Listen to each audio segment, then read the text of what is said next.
সন্তানগুলোকে সতর্ক হন মোবাইল থেকে। ছোট ছোট বাচ্চারা 12, 13, 14 বছরের ছেলেরা এখন পাবজি খেলছে, ফ্রি ফায়ার খেলছে, ড্রিম 11 এর সাথে যুক্ত। আমি গেছিলাম ভাইজাগে, একটা জলসায় গেছিলাম, অন্ধ্রপ্রদেশ।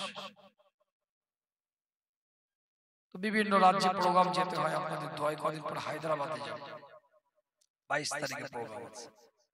তারপর আবার রাজস্থানে যাব, 13 তারিখে আছে, 20 তারিখে অক্টোবরে আছে, অক্টোবরের 13 তারিখ বললাম। আবার মুম্বাই প্রোগ্রাম আছে। তো বিভিন্ন রাজ্যে প্রোগ্রামে যেতে হয়।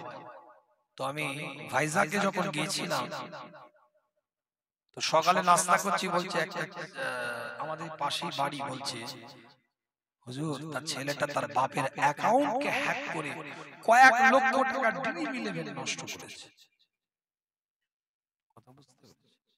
উড়িষ্যা রাজ্যে আপনাদের অনেকে থাকে না, উড়িষ্যা, আমি ভুবনেশ্বরে যাই, 4টা প্রোগ্রামে যাই। আল্লাহ শুকর, আপনাদের 4-5টা প্রোগ্রামে প্রত্যেকটা জায়গায় নিয়ে যায় বেচারা। আমি জায়গার নাম বলবো না, একটা পরিবেশ হয়েছে ওখানে, ড্রিম 11 কয়েক কোটি টাকা নষ্ট করেছে। এই ছেলেগুলো কখন থেকে শিখলো? ছোট থেকে আস্তে আস্তে কিন্তু খারাপের দিকে যাচ্ছে। একটা গ্রামে, একটা পাড়ায়, একটা মহল্লায়, একটা মাচায় যদি কেউ মদ খায়, ওপেন মদ খাচ্ছে, ওপেন একটা গ্রামে একটা মদ বিক্রির দোকান হয়ে গেল, ওপেন একটা, কিছু মনে করবেন না আমি খারাপ ভাষায় বলছি, আপনাদের গ্রামে হঠাৎ একটা ব্যবসাখানা হয়ে গেল।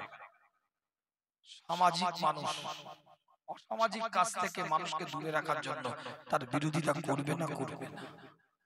ব্যবসাখানাটার বিরুদ্ধে কথা বলবে না বলবে না? ওই মদের ঠেকটার বিরুদ্ধে কথা বলবে না বলবে না? মনে রাখবেন, ব্যবসাখানার থেকেও কথাটা অনেকটা বড় হয়ে যাবে। তারপরে রাতে বালিশে মাথায় দিয়ে অ্যানালাইসিস করবেন যে হুজুর কথাটা ঠিক বললো না ভুল বললাম। ব্যবসাখানার থেকেও, ওই আপনার মদের ঠেকের থেকেও এখন ডেঞ্জার পজিশনে চলে গেছে আপনার 12 বছর 14 বছরের ছেলে মাথায় গোল হয়ে একসাথে বসে পাবজি খেলছে, ফ্রি ফায়ার খেলছে, ড্রিম 11 খেলছে। ওটা ব্যবসাখানার থেকেও খারাপ।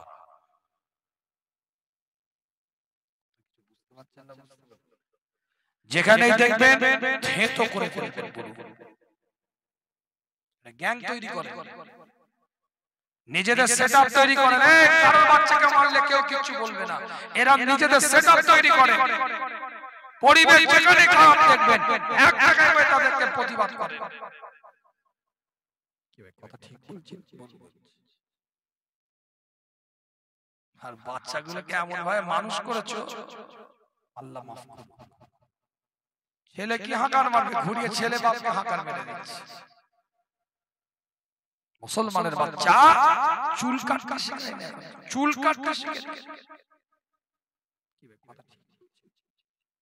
পুরো এখান থেকে ন্যাড়া, এইখানে একটু চুল আছে, চুলটাকে নিয়ে এসে এইখানে লাফাচ্ছে চুল। 30 রকম চুলের কালার। কি ভাই, কথা ঠিক বলছি না ভুল বলছি? সভ্য নবীর উম্মত অসভ্য নয়, নবীর উম্মত সভ্যতা থাকবে। এমন দাড়ি রেখেছো যেন বাঁদর আছড়ে নিয়েছে। কি ভাই, কথা ঠিক বলছি?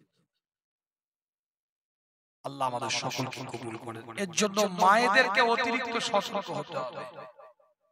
মায়েদের বেশি বাড়িতে থাকে বাচ্চাদেরকে নিয়ে, আপনাদেরকে তো অবশ্যই হতে হবে, কিন্তু যারা সব সময় নিয়ে আছে তাদেরকে নিয়ে বেশি কাজের দেখতে হবে। বাচ্চাকে ভয়ে সিরিয়াল দেখছে, ওকে দেখাচ্ছে, নেশাটা কে জন্মাচ্ছে? সিনেমা দেখছে, তুইও দেখ, চেঁচাসনি, চুপচাপ থাক, তুইও দেখ। কানের হেডফোন খুলে আবার ওর কানে একটা গুঁজে দিচ্ছে, তুইও শোন। কথা ঠিক বলছি না? হাত জোর করে বলি, রাগ করে এখান থেকে বাড়ি পর্যন্ত নবীকে নিয়ে যান, এখানে রেখে দিলে আর বিশ্ব নবী দিবস পালন করে কি হবে? যে নবী 63 বছরের জীবনে একটা মিথ্যা কথা বলেন, সে রাসূল যদি আপনার বাড়িতে যায়, আপনার বাড়িটা মিথ্যা মুক্ত হবে। যে নবী 63 বছরে একটা গীবত করেনি, সে রাসূল যদি আপনার বাড়িতে যায়, নবী যায় মানে কি নবীর আদর্শ যদি আপনার বাড়িতে যায়, আপনার বাড়িটা গীবত মুক্ত হবে। যে নবী 63 বছরে একটা পরচর্চা করেনি, একটা পরনিন্দা করেনি, একবার ধোঁকা দেয়নি কাউকে, আপনার বাড়িতে সেই নবীর আদর্শ যদি যায়, আপনার বাড়িটা গীবত মুক্ত হবে, পরচর্চা মুক্ত হবে, পরনিন্দা মুক্ত হবে।